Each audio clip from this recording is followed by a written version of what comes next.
En Chine, la politique de l'enfant unique est en vigueur depuis 1980.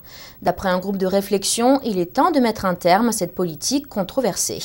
La politique aurait bien atteint son objectif. Quant au calendrier visé, l'opinion publique est divisée en deux camps. La semaine dernière, les médias chinois révélaient certains extraits du rapport de la Fondation pour la recherche et le développement chinois. Juste avant le congrès national du parti, la politique de l'enfant unique, qui date de 32 ans, se trouve sous les feux de la rampe. Un groupe de réflexion affilié au Conseil d'État de Chine recommande des changements importants d'ici 3 ans. La Fondation fait appel à la fin de toute restriction quant au nombre d'enfants d'ici l'an 2020.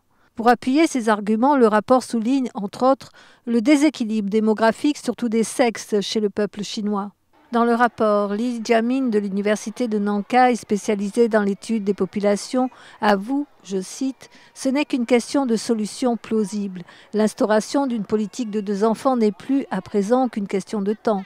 Si la Chine persiste dans cette politique, elle fera face à une situation aussi grave que celle de l'Europe du Sud.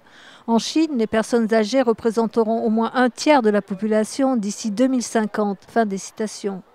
Selon les estimations, la politique de l'enfant unique aurait empêché des millions de naissances, voire même 100 à 400 millions, et souvent par des moyens barbares tels que l'avortement forcé. D'après le Bureau des statistiques, la population en Chine âgée de plus de 60 ans dépasse les 177 millions et continue d'augmenter.